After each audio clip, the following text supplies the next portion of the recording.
প্রিয় শিক্ষার্থীবৃন্দ, accounting doctor চ্যানেলের পক্ষ থেকে আমি আশিক সকলকে শুভেচ্ছা জানিয়ে শুরু করছি আজকের অ্যাকাউন্টিং টিউটোরিয়াল ক্লাস। আমরা আজকে শিখব মূলধন ও মুনাফা জাতীয় লেনদেন পর্ব 2। প্রথম পর্বে আমরা শিখেছিলাম মূলধন জাতীয় লেনদেন। আজকে আমরা শিখব মুনাফা জাতীয় লেনদেন। তো কিভাবে আমরা মুনাফা জাতীয় লেনদেন চিহ্নিত করব, তার জন্য সহজ কিছু পন্থা হোয়াইট বোর্ডে দেওয়া আছে। তো চলো দেরি না করে আমরা হোয়াইট বোর্ডে চলে যাই। হোয়াইট বোর্ডে সর্বপ্রথম আমরা দেখতে পাচ্ছি মুনাফা জাতীয় লেনদেন বৈশিষ্ট্য। মুনাফা জাতীয় লেনদেনের বৈশিষ্ট্যের মধ্যে প্রথম বৈশিষ্ট্য চলে আসছে কি, স্বল্প মেয়াদি। অর্থাৎ মুনাফা জাতীয় লেনদেন স্বল্প মেয়াদকালের জন্য, অর্থাৎ 1 বছরের মধ্যে শেষ হয়ে যাবে, 1 বছরের বেশিক্ষণ ধরে চলবে না। তখন যখন আমরা মূলধন জাতীয় লেনদেন শিখেছিলাম তখন শিখেছিলাম কি দীর্ঘমেয়াদী, 1 বছরের বেশি, সেটি হলো মূলধন জাতীয়। তাহলে যেটি স্বল্প মেয়াদী 1 বছরের কম সেটি হলো মুনাফা জাতীয় লেনদেন। এখন কথা হচ্ছে টাকার অঙ্কে ছোট। মূলধন জাতীয় লেনদেন অনেক বড় অ্যামাউন্টের হয়ে থাকে, কিন্তু মুনাফা জাতীয় লেনদেন টাকার অঙ্কে ছোট, ক্ষুদ্র ক্ষুদ্র পরিসরে হয়ে থাকে এবং নিয়মিত, অর্থাৎ বারবার সংগৃহীত হয়। পৌনঃপুনিকতা, এক কথায় যদি আমরা বলি তাহলে মুনাফা জাতীয় লেনদেন তোমার স্বল্প মেয়াদকালের জন্য এবং টাকার অঙ্কে ছোট এবং নিয়মিত বা বারবার সংগৃহীত হয়, অর্থাৎ কারবার পরিচালনার জন্য মুনাফা জাতীয় লেনদেনগুলো প্রতিনিয়ত সংগঠিত হইতে থাকে। এইটাই হলো কি মুনাফা জাতীয় লেনদেনের বৈশিষ্ট্য। এখন আমরা দেখব মুনাফা জাতীয় আয় বা প্রাপ্তি। মুনাফা জাতীয় আয় বা প্রাপ্তি এবং মুনাফা জাতীয় ব্যয় বা প্রদান।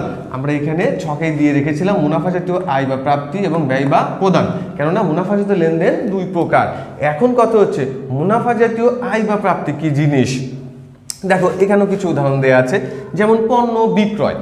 আচ্ছা, পণ্য বিক্রয় এটা মুনাফা জাতীয় আয় বা প্রাপ্তি কেন হলো?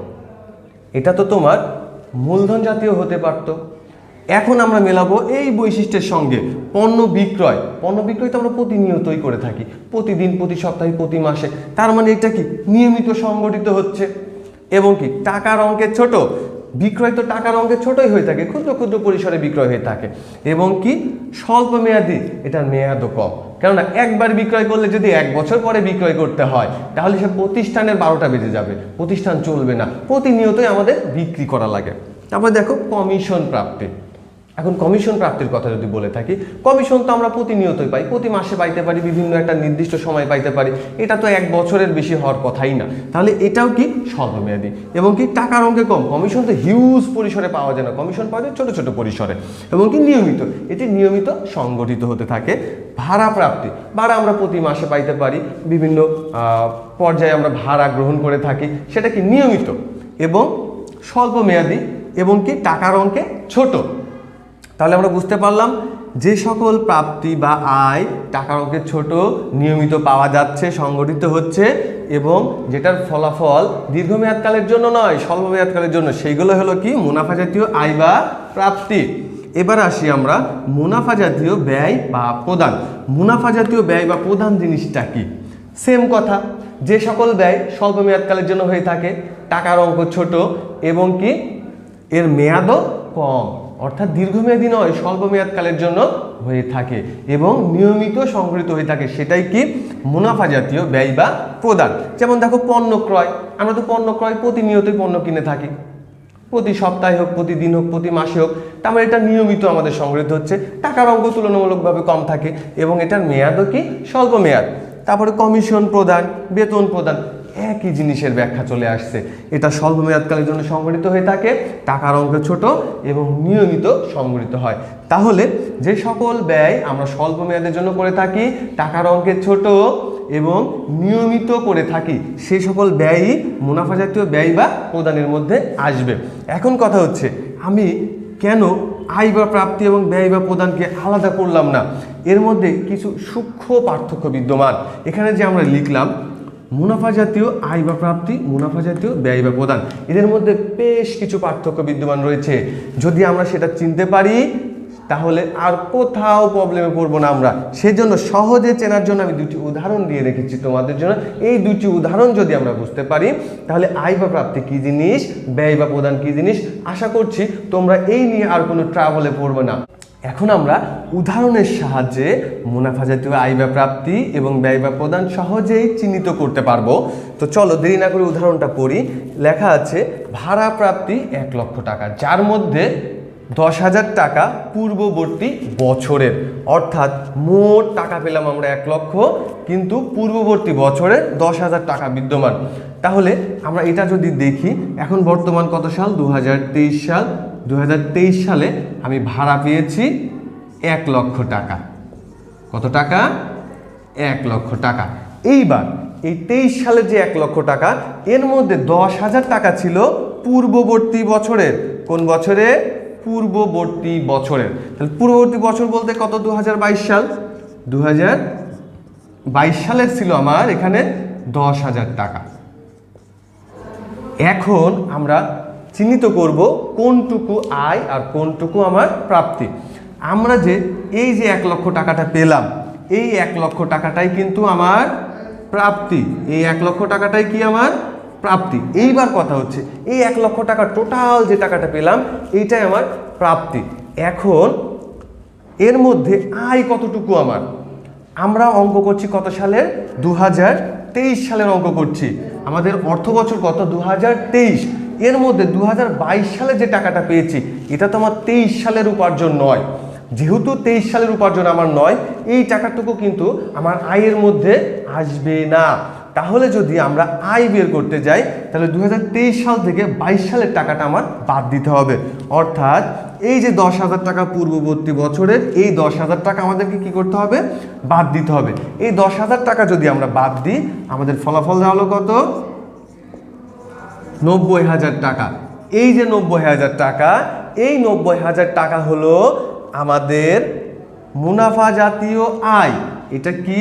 মুনাফা জাতীয় আয়। আমি তোমাদের আরো বিশদভাবে বোঝাচ্ছি। এইখানে আমরা ভাড়া প্রাপ্তি বা ভাড়া পেয়েছিলাম কত? 1 লক্ষ টাকা। এই যে 1 লক্ষ টাকা আমরা ভাড়া পেয়েছিলাম, এর মধ্য থেকে 10,000 টাকা ছিল আমার পূর্ববর্তী বছরের, অর্থাৎ আমার আর্থিক বছর 2023। 2023 সালে যতটুকু আমি ভাড়া পাবো, ততটুকুই হবে আমার মুনাফা জাতীয় আয়। এবং পূর্ববর্তী বছর বা পরবর্তী বছর যদি থেকে থাকে, সেটা আমার আয় হিসাবে গণ্য হবে না। কিন্তু আমি টাকা পেলাম কত? 1 লক্ষ।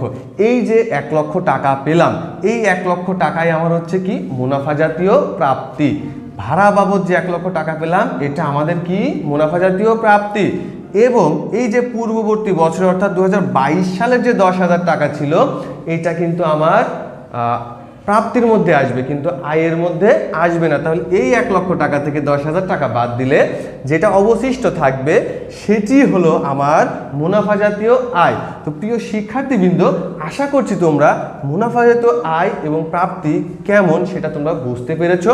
এবার আমরা শিখব মুনাফা জাতীয় ব্যয় বা প্রদান। মুনাফা জাতীয় ব্যয় বা প্রদানের মধ্যেও কিছু পার্থক্য বিদ্যমান, সেটি আমরা একটি উদাহরণ দিয়েছি। বেতন প্রদান 70,000 টাকা, যার মধ্যে 20,000 টাকা পরবর্তী বছরের।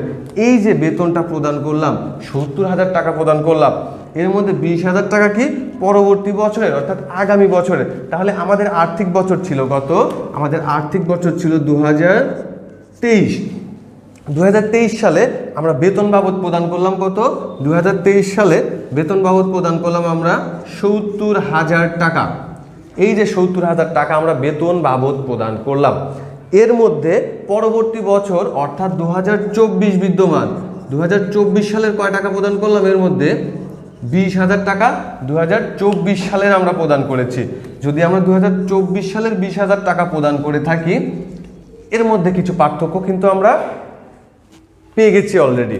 আমার যে 70,000 টাকা আমি 2023 সালে প্রদান করলাম, এই টাকাটা আমাদের প্রদানের মধ্যে যাবে। এই টাকাটা কিসের মধ্যে যাবে? প্রদান। কেন? আমি টোটাল টাকা প্রদান করলাম কত? 2023 সালে 70,000 টাকা প্রদান করলাম। তাহলে এই যে 70,000 টাকা, এই 70,000 টাকা আমাদের প্রদান।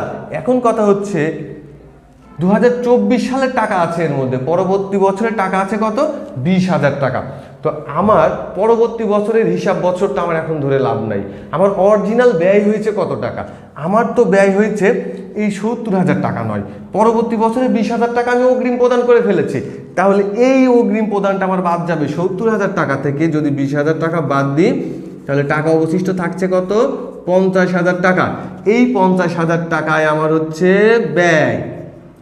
যদি আরেকটু বোঝাই তোমাদের, প্রত্যক্ষ করো বেতন প্রদান 70,000 টাকা, যার মধ্যে 20,000 টাকা পরবর্তী বছরের, এই যে পরবর্তী বছর কথা উল্লেখ আছে, এবং এই যে 20,000 টাকা পরবর্তী বছরে আমরা প্রদান করেছি, ম্যাথ করছি আমরা 2023 সালে। তাইলে এই 23 সালে যতটুকু আমার প্রদান করেছি ততটুকুই কিন্তু আমার ব্যয় হিসেবে কাউন্ট হবে। পরবর্তী বছরের বা পূর্ববর্তী বছরের কোনো টাকা যদি আমি প্রদান করে থাকি তাহলে সেটা তো আমার এই বছরের ব্যয় নয়। তাহলে আমি যে 70,000 টাকা প্রদান করলাম এইটা কিন্তু আমার প্রদান। এই 70,000 টাকাটা প্রদান, এবং পরবর্তী বছরে যে 20,000 টাকা, এই 20,000 টাকা আমার ব্যয়ের মধ্যে ঢুকবে না। এই 20,000 টাকা বাদ দেওয়ার পরে যে 50,000 টাকা অবশিষ্ট থাকলো, এই 50,000 টাকায় আমার হচ্ছে মুনাফা জাতীয় ব্যয়। তো শিক্ষার্থীবৃন্দ, আশা করছি তোমরা মুনাফা জাতীয় আয় বা প্রাপ্তি এবং ব্যয় বা প্রদান এখন তোমরা আলাদা করা শিখে গিয়েছো। এরপরেও যদি কোনো সমস্যা থেকে থাকে, কোনো লেনদেন যদি বুঝতে অসুবিধা থেকে থাকে, তাহলে কমেন্ট করে আমাকে জানাইতে পারো। আমি অবশ্যই চেষ্টা করব পরবর্তী ক্লাসে সেটার সমাধান দেওয়ার জন্য। প্রিয় শিক্ষার্থীবৃন্দ, আজকের এই ক্লাসটি যদি তোমাদের ভালো লেগে থাকে, তোমাদের কোনো উপকারে এসে থাকে, তাহলে এক্ষুনি অ্যাকাউন্টিং ডক্টর চ্যানেলটি সাবস্ক্রাইব করে বেল আইকনটি বাজিয়ে দাও, যাতে ভবিষ্যতে আরও ভালো কিছু ভিডিও, আরও ভালো কিছু কন্টেন্ট নিয়ে আমি এবিএচ আশিক তোমাদের মাঝে উপস্থিত হতে পারি। পরিশেষে সকলের কাছ থেকে দোয়া চেয়ে বিদায় নিচ্ছি। খোদা হাফেজ।